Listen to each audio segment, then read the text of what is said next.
우리 오부 예배에 나오신 우리 청년들, 우리 성도님들 주님의 이름으로 환영하고 축복합니다. 원래 이 자리는 우리 성준환 목사님께서 말씀 함께 나눠주시고 함께 이렇게 예배드리는 시간인데요. 성준환 목사님께서 이렇게 아까 광고했다시피 지금 미국에 가 있습니다. 미국에 가서 좋은 거 많이 드시고 지금 편안하게 계셔서 지금 잘 계시고 계시니까 여러분들 걱정 안 하셔도 됩니다. 그래서 그 자리에 제가 이렇게 오게 되었습니다. 여러분들 제가 누군지 아세요? 모르죠? 저도 여러분들 잘 몰라요. 아는 사람도 있네요. 그래요. 저는 공동체, 이제 마가 공동체라고 저희 교회에 있는 구역에 마가 공동체를 섬기고 있는 이필행 목사입니다. 오늘 이렇게 청년들 보게 돼서 너무 반갑고, 사실 저는 저희 교회 청년들을 잘 몰라요. 제가 이렇게 청년들과 같이 교류를 거의 못했어요. 교회 사역에서도 제가 2020년도에 부임을 했거든요. 1월 달에. 2020년 1월에 무슨 일이 있는지 아시죠? 그때 코로나가 그때 시작됐어요. 그래서 사실 그 이후 거의 한 3년 동안 이렇게 거의 교회 안에서 조금 함께 할 수 있는 자리가 제한되다 보니까 좀 청년들과 교류나 교제나 이런 것들 참 잘 못하게 됐어요. 그래서 아직 청년들을 잘 모르고 있는 상황입니다.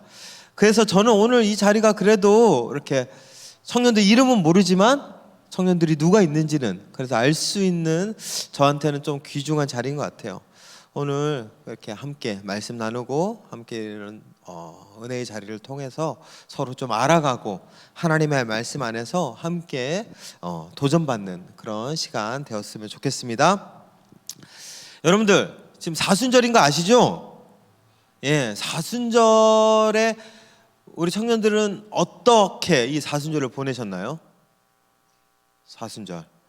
사실 교회에서는 사순절에 사순절 묵상집이 나가고 사순절에 대해서 여러 가지 절기 예배나 이렇게 매일 묵상이나 이런 것들 이렇게 진행하고, 지금 청년들도 같이 이런 것들 동참하고 있는 거 잘 알고 있어요. 사실 청년들이 이렇게 댓글 제일 많이 쓰시더라고요. 그래서 청년들이 누구보다 더 열심히 이런 데 동참하고 있는 걸 잘 알고 있긴 한데, 그래도 한번 여쭤본다라면 여러분들에게 있어서 사순절은 어떤 절기였나요? 여러분들은 사순절을 어떻게 보내고 계신가요? 저는 오늘 우리 청년들에게 이 사순절, 하나님이 말씀하시는 이 절기, 예수 그리스도의 고난과 죽음과 그의 부활을 묵상하며 경건하게 지내야 되는 이 사순절을 함께 어떻게 지내야 되는지를 오늘 말씀을 통해서 함께 나누고자 합니다. 제가 오늘 함께 나눴던 말씀은 고린도전서 1장이에요.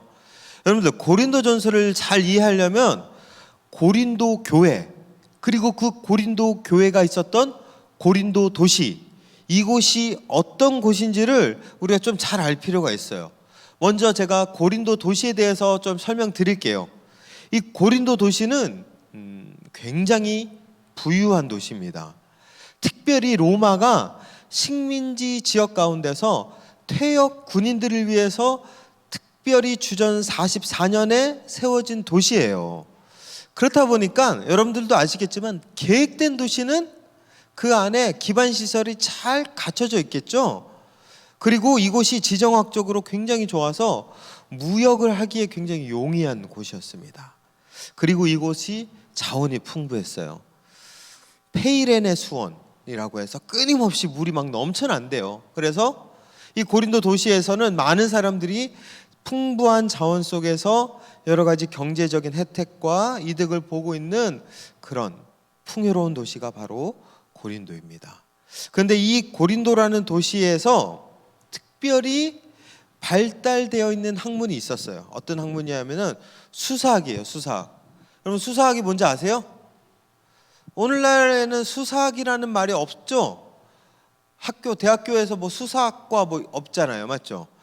옛날에는 수사학이 굉장히 발달되었어요. 철학, 수사학. 이게 뭐냐면은 쉽게 설명하자면은 말싸움하는 거예요. 말싸움. 누구 말이 맞냐? 누가 진짜 이 세상의 진리를 제대로 잘 전하고 있냐? 그렇게 서로 말싸움에서 이기는 학문이 수사학이에요. 쉽게 표현하자면. 근데 이때 당시 이 고린도 지역이 수사학이 굉장히 많이 발달되어 있어서 이렇게 어떤 사람이 이렇게 제 설교자, 목사님이 이렇게 설교한 것처럼 사람들 앞에서 도시에서 이렇게 막 연설을 해요. 진리는 이런 것입니다. 뭐 이렇게 막 얘기하면 사람들이 거기에 대고 오, 저 사람 진짜 말 잘한다. 저런 거 맞는 것 같아. 저 말 진짜인 것 같아. 그러면 어떻게 하냐면 그 사람에게 물질적으로 돈을 후원해줘요. 그래서 그 후원을 받은 수사학자들은 그것으로 자신의 생계와 자신의 삶을 유지하고 또 도시에서 새로운 진리, 그동안 보지 못했었던 놀라운 지혜들을 사람들에게 알려주는 역할을 했던 그런 수사학이 발달했던 도시가 바로 고린도입니다. 이런 고린도라는 지역에 고린도 교회가 있었어요. 여러분들, 그렇다면 고린도 교회는 어떠했을까요? 고린도 교회도 고린도 도시 안에 있었던 이런 특징과 굉장히 비슷한 어떤 교회의 모습을 보여주고 있는 거예요. 고린도전서를 1장부터 16장까지 다 읽어본 우리 청년들 있나요? 예, 제가 아까 10시에 중등부 설교 왔는데 그때도 아무도 손 안 들더라고요. 예, 청년들도 아무도 손 안 들 줄 알았습니다. 괜찮아요. 저는 이것 때문에 흔들리지 않아요. 예. 아이고 흔들렸네. 지금 어디에 말해야 될지 맥을 놓쳤네. 이 고린도 교회에 그렇게 많은 문제들과 상황이 있었거든요. 고린도전서 말씀은 그 문제와 그 상황들을 바울이 해결하려고 쓴 편지 내용이에요. 그런데 고린도 교회에 나타난 대부분의 문제가 뭐냐면은 고린도 도시라는 그 도시적 특성과 굉장히 비슷한 상황에 있다는 것을 알 수 있어요. 예를 들면 제가 아까 고린도 도시의 두 가지 특징 얘기했죠. 첫 번째가 뭐죠? 부유하다. 뭐 돈이 많다. 근데 여러분들, 부유한 도시의 주요한 특징 중에 하나가 뭐냐면은 빈부격차가 많다라는 거예요. 빈부격차. 그러니까 부자는 엄청 부자인데 가난한 사람은 엄청 가난하다는 거죠. 그 격차가 높다 보니까 그들 안에 그런 어떤 갈등이 있는데 고린도 교회도 똑같은 갈등이 있었어요. 어떤 갈등이냐면은 이때 당시에는 성만찬을 내가 집에서 음식과 포도주를 가지고 와서 성만찬을 진행했었어요. 그런데 부자들은 막 최고급 막 소고기, 양고기, 스테이크 갖고 오고 막 뭐 정말 비싼 포도주 갖고 와서 그거 먹고 마시면서 배가 부를 때까지, 정말 속된 말로 배가 터질 때까지 성만찬 시간에 먹고 마시는 거예요. 미리 와서. 부자들은 그렇게 성만찬을 하고 있는데 가난한 사람은 진짜 가져갈 수 있는 게 아무것도 없잖아요. 끼니 때울 수 있는 게 뭐 삼각김밥 하나 갖고 가야 되나, 뭐 불닭볶음면 하나 갖고 가야 되나, 그거 하나 갖고 가서 옆에서 먹고 있는 거예요. 여러분들, 성만찬 모습이 그럼 어떤 모습일까요? 뭔가 예수님의 몸과 피를 먹고 마심으로 주님과 하나 되는 교회의 하나됨, 그런 모습보다는 부자는 뭐 떵떵거리면서 먹고 마시며 즐기고 있고 가난한 사람은 구석에서 몰래 눈치 보면서 먹고 마시고 돌아가는 이상한 현상이 나타나겠죠. 고린도 교회에 이런 문제가 있었어요. 그래서 성만찬 문제가 고린도 교회에 있었습니다. 그리고 또 고린도 교회에 어떤 문제가 있었냐면은 제가 아까 고린도 도시의 두 번째 특징이 뭐였죠? 수사학, 논쟁, 지혜. 어떤 지혜가 더 높은 고결한 지혜고 맞는 지혜냐, 어떤 진리가 맞냐, 이렇게 말싸움이 있었는데 똑같이 고린도 교회에도 이런 말싸움이 있었어요. 누가 더 맞냐. 교회 안에서도 하나님의 말씀이 동일하고 하나인데 그 안에서도 서로 싸우는 거예요. 야, 아볼로의 그 언변 봐라. 정말 설교 잘하지 않느냐? 아볼로가 최고다. 아니다. 교회의 전통은 게바를 통해서, 베드로를 통해서 시작된다. 게바가 최고다. 무슨 말? 복음의 첫 번째 선구자는 바울이다. 바울이 최고다. 무슨 소리? 예수님이 최고지. 다 그 인간들 그 뭐 최고라고 해서 뭐하냐? 예수님이 최고다. 베드로, 바울, 아볼로, 그리스도 이렇게 서로 싸우고 있는 거예요. 뭐가 더 많고 뭐가 더 최고냐. 마치 고린도 도시에서 수사학자들이 서로 네가 맞네 내가 맞네 그렇게 싸우듯이 고린도 교회 안에서도 그렇게 분란이 일어났었던 거예요. 그러니까 고린도 교회가 굉장히 문제가 많았어요. 바울이 이런 문제 많은 고린도 교회를 다시 하나님 안에서 모든 문제를 해결하고 그들이 정말 바른 교회의 방향대로, 교회의 본질을 붙잡게 하기 위해서 고린도전서를 쓴 거예요. 이해되시죠? 오늘 말씀이었던 이 고린도전서 1장은 이러한 문제 가운데서 바울은 가장 먼저 너희들이 지금 이렇게 문제가 많은 것은 가장 중요한 문제가 너희들이 본질을 붙잡고 있지 않아서 그런 것이다. 하나님이 말씀하시는 교회의 본질, 신앙의 본질, 성도의 본질을 너희들이 놓치고 있어서 지금 너희들이 이런 문제 속에서 살아가고 있는 것이다 라고 말하며 그 문제의 본질, 교회의 본질을 지금 오늘 말씀을 통하여서 우리에게 이야기해 주고 있는 것입니다. 그렇다면 바울이 내세웠던 본질이 무엇이었을까요? 우리 고린도전서 1장 18절 말씀, 1장 18절 말씀 우리 다 함께 한 목소리로 말씀 읽겠습니다. 시작. 십자가의 도가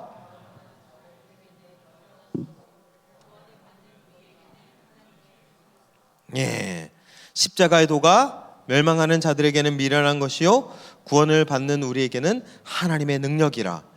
교회가, 성도가 바로 세워지기 위해서는 무엇이 필요하냐면은 십자가가 필요하다라는 거예요. 근데 너희들 지금 십자가는 내팽개 쳐버리고 엉뚱한 것에 서로 옳다고 서로 그렇게 자기 주장 내세우며 자기 부를 과시하며 그렇게 살아가고 있다. 그런 너희들에게 있어서 가장 먼저 붙잡아야 될 것, 너희들이 지금 가장 먼저 회복돼야 될 것이 무엇이냐? 그것이 바로 십자가라는 거예요. 여러분들, 바울이 말했던 십자가가 어떤 의미일까요? 사실 우리가 알고 있는 기본적인 십자가는 무엇이죠? 사형 틀입니다. 당시 사회에 중범죄를 일으켰던 심각한 죄를 저질렀던 이들이 받는 그 사형, 그 틀이 바로 십자가예요. 이 십자가가 얼마나 잔인한 형벌이었냐면은 오늘날에도 사형, 대표적인 사형이 뭐죠? 교수형이죠. 교수형이나 아니면 중국이나 이런 데 총으로 이렇게, 이런 것들은 사실 즉결 처분이에요. 바로 그 형이 내려지는 순간 그 사람이 바로 목숨을 잃어버리게 되잖아요. 근데 십자가는 그렇지 않습니다. 십자가형은 바로 사람을 죽이지 않아요.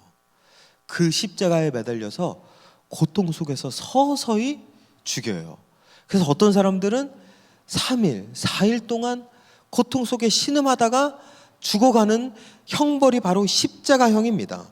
여러분들, 그래서 사람들에게, 이때 당시 사람들에게 십자가 바라보라 라고 하면 무엇을 가장 먼저 떠오르냐면은 고통스럽게 죽어가는 중범죄를 저지른 흉악범, 그들이 보이는 거예요. 아, 십자가? 죄인, 저 사람 살인, 강도, 어떤 사회적인 무리를 일으켜는 심각한 죄를 저질렀던 범죄자, 그게 보였던 거예요. 그게 십자가예요. 근데 바울은 그 십자가를 이야기하는 게 아니에요. 바울이 말했던 십자가는 그리스도, 주님이 달리신 십자가예요. 참 바울이 놀라운 경험을 한 게 뭐냐면은 앞서 말씀드렸다시피 보통의 십자가는 죄인이 달려 있는데 주님이 달린 십자가를 바라볼 때 바울은 그 주님, 그 주님의 모습을 보면서 내가 보이는 거예요. 그러면서 주님의 죄가 아닌 나의 죄가 보이는 거죠. 주님이 받고 있는 그 고통이 사실 주님이 받아야 되는 고통이 아니라 내가 받아야 될 고통인 거예요. 주님이 지금 저주받고 있는 그 십자가는 사실 내가 달려야 되는 십자가라는 신비한 체험을 하게 된 거예요. 그러면서 바울은 그리스도의 십자가, 주님이 달린 십자가는 보통의 흉악범이 달렸던 십자가와는 전혀 차원이 다른 신비한 체험을 하게 된 것이죠. 그러면서 그때 깨달은 거예요. 주님의 십자가는 내가 달렸어야 되는데 나를 위해 대신 희생하신 주님의 사랑이었구나라는 것을 깨닫게 된 것입니다.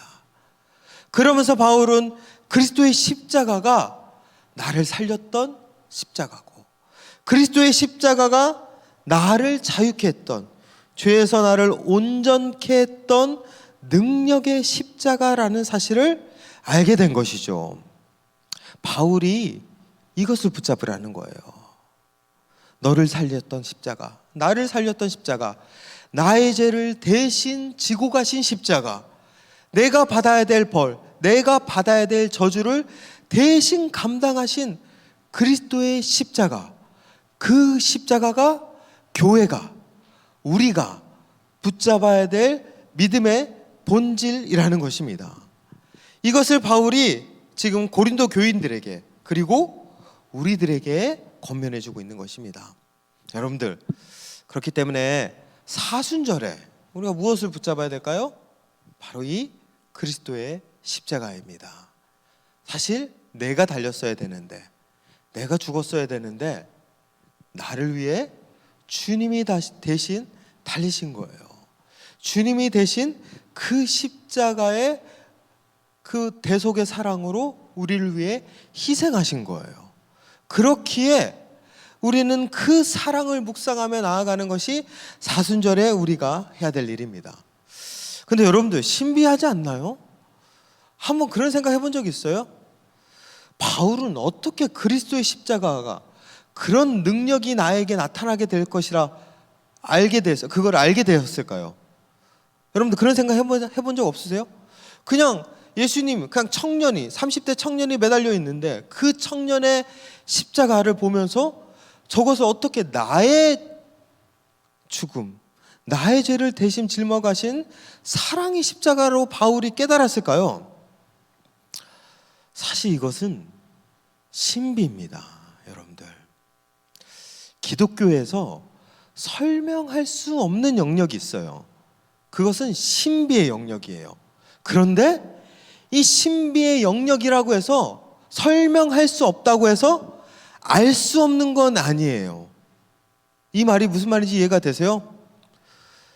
그리스도의 십자가를 우리가 말로 설명할 수 없지만 그것을 수많은 이들이 공감하고 있어요. 왜 공감하고 있냐면은 그 십자가를 바울만 본 게 아니었거든요. 바울이 본 그리스도의 십자가를 예수님의 12제자도 보았고, 그리고 주님의 믿고 따르는 수천 명, 수만 명, 수백만 명의 역사적인 사람들이 그 십자가를 보았기 때문에 그래요. 저도 마찬가지입니다. 그 십자가를 보는 순간 무언가 설명은 되지 않지만 무언가 그 안에 예수 그리스도의 사랑과 희생과 헌신이 우리 안에 물밀듯이 밀려오게 되는 거예요. 그것을 경험하게 되는 순간 우리는 그리스도의 십자가가 사랑의 십자가라는 사실을 깨닫고 알게 되는 것입니다. 여러분들, 여기 결혼한 청년들도 있고 결혼할 청년들도 있고 결혼 안 한 청년들도 있잖아요. 여러분들 이상형이 있어요, 없어요? 결혼한 청년들에게는 물어보면 안 되죠. 큰일 나니까. 결혼 안 한 청년들, 이상형이 있어요, 없어요? 있죠? 이상형이 있어요. 저도 이상형이 있을까요, 없을까요?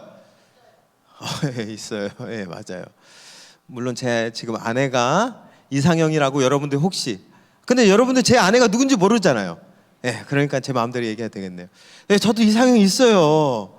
이상형이 있어요. 제 안에 뭔가 외형적으로는 이렇고 어떤 조건적으로는 이렇고 뭔가 신앙적으로는 이렇고 이런 이상형이 있어요. 근데 참 놀라운 게 뭐냐면은 이상형이 내 안에 아무리 뭐 이렇게 이런 조건과 리스트로 쌓인다 할지라도 그것이 한순간에 무너지는 경우가 있어요. 언젠지 아세요? 첫눈에 반할 때입니다. 그냥 그 사람을 보는 순간 그 사람이 뭐 세상적으로 김태희, 전지현, 그냥 제 때는 김태희, 전지현이 제일 이뻤어요. 김태희, 전지현처럼 이쁜 사람이 아니더라도 눈이 가고 괜히 마음이 가고 괜히 그 사람을 향해서 나의 온 신경이 집중될 때가 있어요. 여러분들 그거 경험해 본 적 있어요, 없어요? 웃고 있는 은혜자매의 이상형은 뒤에 있는 분이겠죠? 있잖아요. 맞죠? 있어요, 여러분들. 있어요. 그것을 설명하라고 하면 여러분 설명할 수 있어요, 없어요? 사실 설명이 안 돼요. 그것은 우리 안에 전기가 찌릿하듯이 우리의 존재를 휘감는 느낌이에요. 감정이에요. 우리를 휘감는 무언가 강력한 힘이에요. 이것을 우리가 설명할 수는 없지만 우리는 그것을 동의할 수는 있잖아요. 예수 그리스도의 십자가가 그런 거예요. 무언가 우리가 이것을 설명할 수 없고 이것을 표현할 수는 없지만 주님의 십자가를 바라보는 순간 그 십자가가 나를 위한 희생이자 나를 위한 사랑이고 나를 위한 헌신이라는 사실을 깨닫게 되는 거예요. 바울은 그것을 경험했던 거예요. 그렇게 주님의 십자가밖에 없다.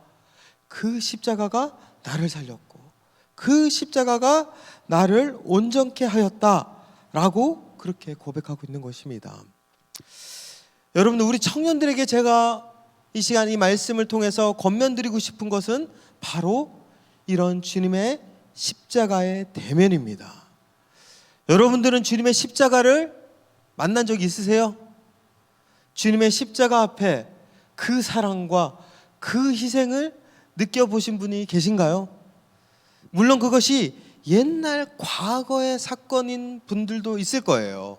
그런 분들에게는 그것이 과거의 사건이었지만 내 안에 강렬한 인상이 되어서 여전히 그 십자가를 바라볼 수 있는 힘이 되는 것이죠. 그런데 아직까지 그 십자가를 바라보지 못하는 그런 경험을 못했다라면 여러분들, 저는 이번 사순절 기간이 여러분들에게 있어서 십자가를 만나는 은혜의 시간이 되시기를 축원드리겠습니다. 하나님의 십자가를 만나는 그 순간 제가 어떻게 설명은 할 수 없지만 그것이 나를 향한 그리스도의 사랑이 얼마나 크고 놀라운지를 깨닫게 됩니다. 그리고 그것이 우리로 하여금 성도로 그리스도로 제자로 살아가게 만드는 놀라운 힘이 되게 된다는 것이에요. 그래서 우리는 날마다 그 그리스도의 십자가 앞에 나아가는 믿음의 결단이 필요합니다. 나는 여전히 죽을 수밖에 없는 죄인이지만 이런 나를 주님이 정결케 해주셨고 이런 나를 주님이 자유케 해주셨다. 근데 참 놀라운 게 저도 이런 십자가를 사실 저는 청년 때 한번 경험했었어요. 청년 때 경험했었는데 그 그리스도의 십자가를 경험하고 나서 제 안에 십자가를 날마다 바라보면 이것이 식상할 줄 알았어요. 뭐 그때 한번 경험했으니까 내 감정이 그냥 이렇게 사라질 줄 알았어요. 근데 그렇지가 않더라고요. 왜냐하면은 여전히 우리의 삶 가운데 하나님 앞에 말하기도 부끄러운 연약한 모습이 우리 안에 가득하기 때문에 그래요. 목사인 저조차도 하나님 앞에 고백하기 어려운 정말 너무나도 부끄러울 만큼의 그 연약한 모습이 제 안에 가득하기에 저도 주님 앞에 이 죄인의 모습을 고백할 수밖에 없는 거죠. 그리고 그것을 고백하며 나아가게 될 때 주님의 십자가가 우리를 용서해주고 여전히 우리를 받아주시고 여전히 우리를 위해 죽으시는 그 희생의 사랑을 온전히 느낄 수 있는 것입니다. 저는 우리 청년들이 이러한 은혜와 사랑을 날마다 특별히 사순절 기간에 경험되시기를 축원드리겠습니다. 그렇다면 우리가 이것을 어떻게 경험해야 될까요? 사실 법칙은 없습니다. 이것을 십자가를 만나기 위해서 뭔가 이렇게 하면 된다. 이렇게 하면 뭐 십자가를 만날 수 있다. 이렇게 어떠한 원리와 법칙은 없어요. 그런데 여러분들 십자가를 바라보기 위해 십자가의 예수 그리스도의 그 십자가를 내가 만나기 위해서 성경에서 바울이 우리에게 권면하는 것이 있습니다. 그렇기 때문에 저는 이 권면의 말씀을 우리 청년들이 이 자리에 계신 우리 성도님들이 이것을 잘 사순절 기간에 한번 실천해 보셨으면 좋겠어요. 무엇이냐면 바로 21절 말씀입니다. 21절 말씀. 우리 21절 말씀 우리 다 함께 말씀 봉독하겠습니다. 시작. 하나님의 지혜에 있어서는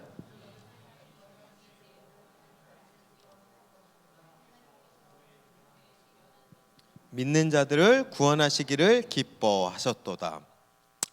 바울이 1장 18절에 이제 십자가의 도가 구원을 받는 이들에게는 하나님의 능력이라 고백하고 그 다음에 19절부터 21절까지 계속 무슨 얘기를 하면 지혜를 얘기해요. 이게 십자가가 지혜로 설명될 수 없다. 뭐 너희들이 말하는 수사학으로 이게 표현될 수 없는 거다. 근데 내가 이 십자가의 은혜를 붙잡고 경험하는 자리가 있었다. 그 자리가 어디냐면은 바울은 21절에 뭐라고 하냐면은 하나님께서 전도에 미련한 것으로 믿는 자들을 구원하시기를 기뻐하셨도다 라는 것을 바울이 고백하고 있어요. 내가 내 삶 가운데서 이것을 설명은 못했는데 전도하며 나아가게 될 때 그때 그 안에 십자가의 능력과 은혜를 경험하였다라고 그렇게 바울이 고백하고 있는데, 이때 특별히 바울이 전도를 뭐라고 지금 표현하고 있죠? 미련한 것으로 표현하고 있어요. 전도를 미련한 것. 여러분, 미련하다는 뜻이 뭐예요? 미련하다는 뜻이 터무니없는 고집을 부릴 정도로 매우 어리석고 둔하다라는 뜻으로 네이버에 나와 있어요. 미련하다는 게 한마디로 어리석고 둔해서 끊임없이 고집을 부리는 그 행동이 미련하다라는 거예요. 근데 바울이 전도하는 그 모습을 사람들이 뭐라고 얘기하냐면 미련해 보인다라고 그렇게 얘기하는 거예요. 그런데 여러분들, 그것은 사람들이 보았을 때 바울의 전도가 미련해 보이는 거지, 사실 바울에게 있어서 그 전도는 절대로 미련해 보인 것이 아니에요. 왜 그러냐면은 바울은 전도할 때 어떻게 했는지 아세요? 여러분들은 전도할 때 어떻게 할 것 같으세요? 여러분들 전도한다 그러면 우선 어떻게 해요? 그 전도 대상자에게 가서 밥 사주죠. 친근감을 표현해요. 그리고 떠봐요. 괜히 얘가 거절하면 안 되니까 계속 떠봐요. 아우, 너 뭐 옛날에 교회 다닌 적 있어? 뭐 교회 다녀봐 어때? 뭐 요즘엔 어때? 뭐 혹시 뭐 요즘 힘든 거 없어? 뭐 고민 없어? 계속 뭔가 떠봐요. 그래서 뭔가 이렇게 걔한테 속된 말로 좀 꼬시죠. 야, 너 교회 나오면 그런 너의 고민들 우리 예수님이 들어주실 거야. 또 좀 이건 좀 이렇게 좀 저속한 표현이지만, 야, 교회 나가면 진짜 청년들 많아. 남자인 경우는 야, 자매들 많아. 가보자 우리 한번. 예? 형제들 같은 경우는 야, 자매들 같은 경우에는 형제들 많아. 이러면서 예수 그리스도의 복음 위에 부수적인 것, 그 사람을 현혹할 수 있을 만한 그런 요소들을 어떻게 해요? 전도하는 경우가 많이 있죠? 아닌가요? 아, 저만 그런가? 예, 그럴 것 같은 거예요. 그런데 바울은 그렇게 하지 않았다는 거예요. 뭔가 부수적인 것, 예수 믿으면 이런 거 좋다, 교회 다니면 이런 거 좋다, 교회 다니면 너 이런 거 할 수 있다, 이런 부수적인 것, 뭐 교회 다니면 뭐 초코파이 하나라도 더 나눠줘, 간식 줘, 이런 게 아니라 바울은 미련하게 예수님만 얘기한 거예요. 예수님이 우리를 구원해 주시고 예수님이 우리를 살려주셨다. 예수 믿으세요. 예수님 그 외에 없습니다. 예수님이 우리의 생명이십니다. 예수님이 우리의 구원이십니다. 예수님만이 우리의 아버지시오, 우리의 창조주시오, 우리를 온전케 하시는 완전한 그리스도이십니다. 바울은 예수님만 얘기한 거예요. 왜 그런지 아세요?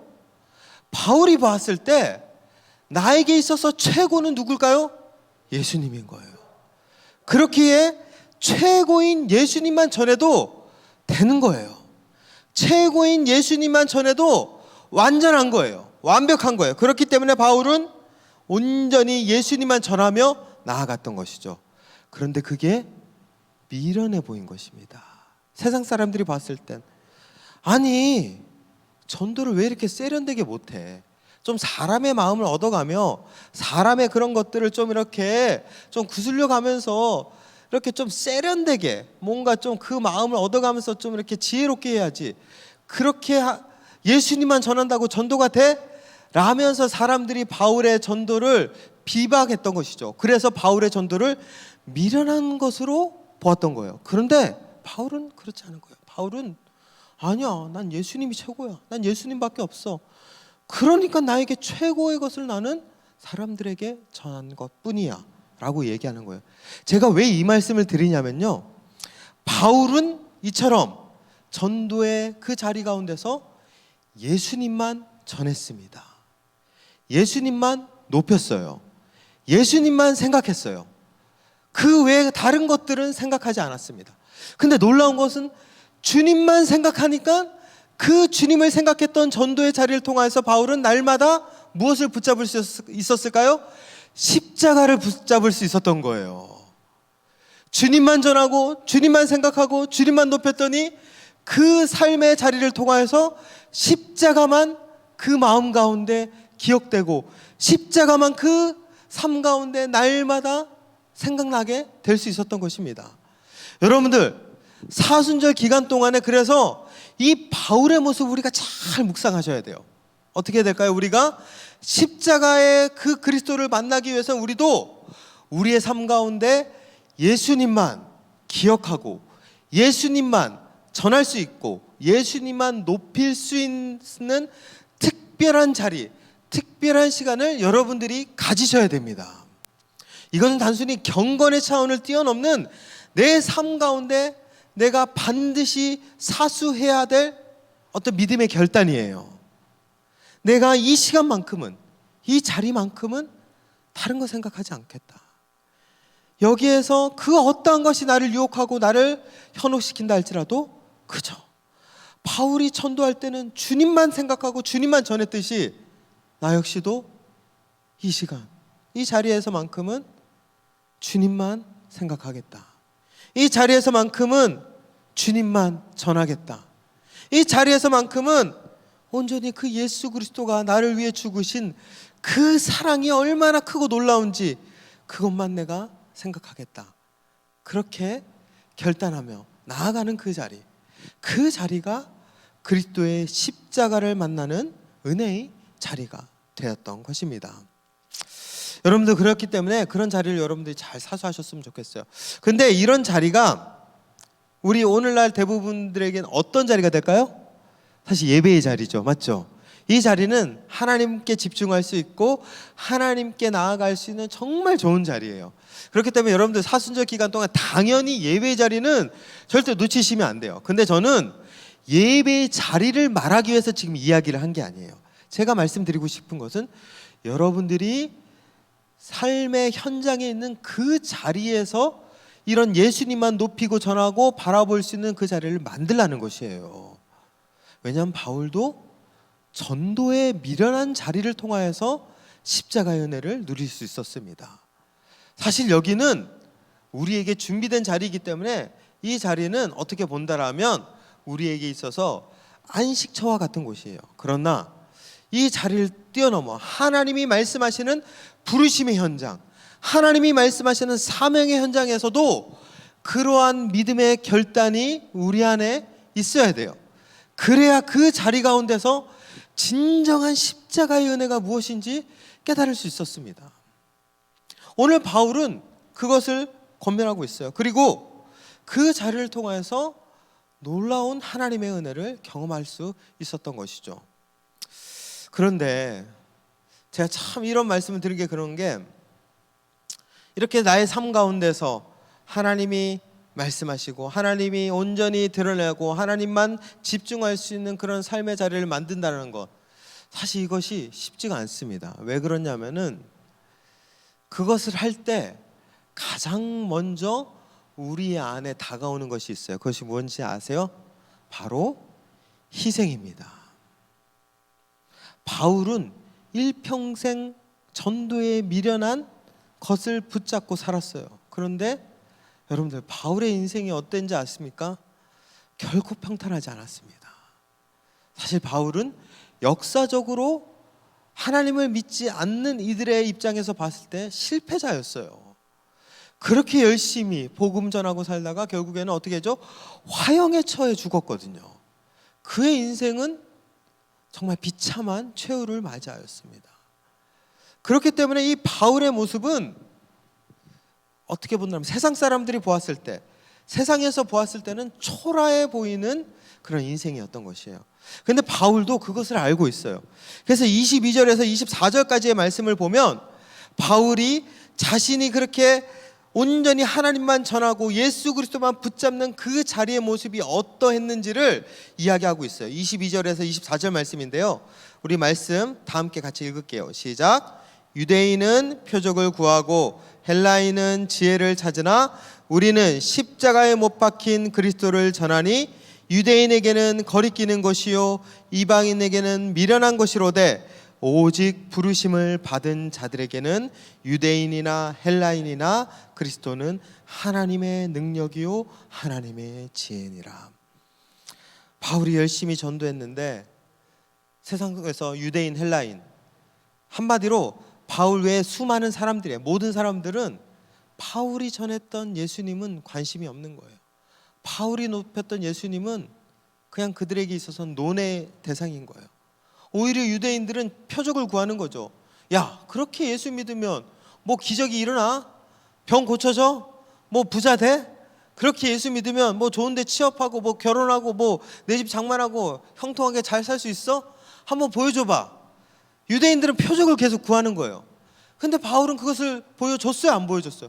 못 보여줬어요. 바울의 삶이 기적의 삶이 아니거든요. 그저 하루하루 생존하기에 급급했던 그런 고난의 삶이었어요. 헬라인들은 지혜를 구하는 거예요. 그래, 네가 말하는 그 복음, 예수 그렇게 대단한 것 같으면 거기 안에 뭐 놀라운 진리가 있니? 거기 안에 우리의 삶을 변화시킬 지혜가 있니? 근데 그런 지혜가 없어요. 앞서 말씀드렸다시피 그리스도의 십자가는 지혜로 설명될 수 없는 신비거든요. 그러니까 헬라인들이 봤을 때는 무식해 보이는 거예요. 그냥 십자가에 달려 죽었대. 십자가에 달려 죽은 예수가 나를 위해 죽었대. 저게 뭐야? 라면서 오히려 손가락질하고 비방하는 거죠. 그런데 바울은 세상 사람들은 다 그렇게 외면하고 세상 사람은 다 그렇게 거부하고 무시하고 조롱해도 바울은 경험한 거예요. 무엇을 경험했죠? 아무도 나를 알아주지 않지만 내가 그리스도의 온전한 것을 전했을 때 그때 하나님은 나를 알아주시더라. 하나님은 내 안에 오셔서 나를 위로하시는 나에게 능력이 되어주셨고 나와 함께 하시는 지혜가 되어주시더라. 그렇기에 나는 이 자리 세상 사람들이 알아주지 않고 어떠한 기적도 나타나지 않고 어떠한 변화도 나타나지 않지만 그저 예수님만 바라보며 나아가는 이 자리 붙잡고 나아가게 될 때 그때 세상은 알 수 없는 하나님의 능력, 세상은 깨달을 수 없는 하나님의 지혜가 내 안에 있더라. 나는 이거 바라보며 오늘도 지금도 복음을 위해 주님만 바라보며 그리스도의 십자가를 전하는 자가 될 수 있다라고 고백하고 있는 것입니다. 우리 모든 청년들이 이러한 도전과 결단으로 이번 사순절을 감당하며 나아가시기를 축원드리겠습니다. 여러분들, 예수 믿는 게 그렇게 좋은 게 아니에요. 예수 믿는 게 뭔가 도움되는 것 같지만 사실 그렇게 도움이 많이 안 돼요. 내 삶 가운데서 때로는 손해가 더 많을 때가 있어요.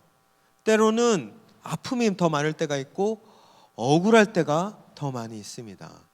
제가 이번 주 화요일 날 어떤 기사를 보았는데 그 기사에서는 이제 국민일보에서 나온 기사인데 전도하는 게 너무 힘들다는 거예요. 특별히 대학생 그 게시판에 가서 기독교에 관련된 그런 글을 봤는데 대부분이 다 부정적인 글이래요. 그런 글 속에서 그런 환경 속에서 내가 예수 믿는다, 나와 함께 교회 나오지 않을래? 라고 얘기한다는 것 자체가 어떻게 본다라면 내가 요즘 말로 인싸보다는 아싸의 자리로 내가 자발적으로 가게 되는 그런 좀 손해보는 행동이 될 수도 있어요. 그런데 여러분, 나를 위해 죽으신 그 그리스도의 사랑이 얼마나 깊은지 깨달은 사람들은 주님만 바라보며 이 길 걸어갈 수가 있는 거예요. 왜냐하면 세상 사람들은 다 나를 미워해도 주님이 나를 위로해 주시니까. 주님이 나와 함께하여 주시고 주님이 내 삶 가운데 옆에서 동행하여 주셔서 주님만큼은 내 편이 되어 주시니까 그 주님 때문에 살아갈 수가 있는 거예요. 바울은 그 주님이 말씀하신 부르심의 자리, 전도의 자리에서 예수님만 전하며 예수님 붙잡고 그렇게 유대인이나 헬라인이나 표적 구하고 지혜 찾으면서 그렇게 바울을 무시했지만 묵묵히 걸어갈 수 있었습니다. 이번에 참 이렇게 미국에 굉장히 놀라운 기사가 있었어요. 우리 아둘람 기도회 때 담임 목사님도 말씀하셨는데 에즈베리 부흥이라고 여러분들 들어보셨나요? 예, 들어보셨네요. 에즈베리 부흥이라고 해서 미국의 에즈베리 대학교라는 곳에서 부흥이 일어났어요. 우리 제가 아까 올려드린 사진 한번 좀 보여줄 수 있으세요? 사진. 예. 사람들이 예배 드리는 거예요. 사람들이 예배 드리는 건데 2월 8일 날 대학교니까 채플을 드렸어요. 근데 채플을 드렸는데 그때 채플이 끝나고 나서 한 시간 정도 예배 드렸는데 채플이 끝나고 나서 학생들이 집에 가지 않는 거예요. 계속 그 자리에 남아서 기도하고 있는 거예요. 한 100명의 학생이 찬양하고 기도하고 눈물로 뜨겁게 하나님을 예배하며 나아가고 있는 거예요. 근데 그 시간이 몇 시간이 되면서 이게 그 캠퍼스 안에 소문이 나는 거예요. 막 여기저기 막 문자를 보내는 거죠. 지금 빨리 채플실로 와라. 하나님의 역사가 일어났다. 그래서 막 농구하다 공부하다 사람들이 다 대학생들이 이 채플실로 와서 기도합니다. 그렇게 기도하다가 또 누군가는 또 이렇게 다시 돌아가요. 그런데 또 누군가가 은혜를 받기 위해서 또 와서 기도하는 거예요. 이러면서 이 예배가 2주 동안 진행된 거예요. 어떨 땐 수백 명의 학생들이 이렇게 자리를 가득 채울 정도로 함께 찬양하며 예배드리고, 어떨 때는 사실 수십 명, 열댓 명밖에 되지 않는 인원이 그 자리에서 예배를 드려요. 그런데 중요한 것은 예배가 끝나지 않는다는 거예요. 계속 2주 동안 뜨겁게 예수 그리스도의 놀라운 은혜와 그 십자가를 바라보며 말씀 듣고 찬양하며 기도했던 거예요. 여러분들, 여기서 기적이 일어났을까요? 기적은 없었어요. 여기서 뭐 죽은 사람이 살아나고 뭐 암 환자가 뭐 암덩어리가 완전히 뭐 낫게 되고 그런 일은 일어나지 않았습니다. 그냥 대학생들이 와서 기도하고 찬양하고 말씀 들었어요. 그게 다예요. 아무것도 없었어요. 그런데 수백 명, 때로는 수십 명의 학생들이 2주 동안 이 예배의 시간을 멈추지 않고 계속 예배 드릴 수 있었던 이유는 무엇이었을까요? 바로 단 한 가지예요. 주님이 여기 계시기 때문입니다. 주님이 계시기에 그 주님 만나기 위해서, 주님 바라보기 위해 주님의 은혜가 무엇인지, 나를 위해 죽으신 그 그리스도의 십자가가 얼마나 크고 놀라운지 그거 알기 위해서 그저 저 자리에 사모하며 2주 동안 모든 이들이 함께 예배하며 그렇게 에즈베리의 부흥을 일어나게 된 것입니다. 우리 청년들 안에 이러한 사모함이 이번 사순절 기간 동안 여러분들의 삶의 자리 가운데 일어나기를 축원드리겠습니다. 하나님께서 계신 그곳, 세상 사람들은 모른다 할지라도, 그것이 때론 나에게 손해가 된다 할지라도 주님이 계신다라면, 주님을 만날 수 있다라면 그 한 가지 사실만으로 간절함으로 열정적으로 나아가는 청년들이 된다면 하나님께서 그 자리 가운데 여전히 나를 위해 사랑하신 그리스도의 십자가에 달린 주님을 만나는 은혜가 우리 청년들의 삶 가운데 넘쳐나게 될 것입니다. 우리가 이러한 믿음으로 주님 앞에 나아가며 결단하며 기도하며 나아가는 우리 모든 청년들 되시기를 축원드리겠습니다.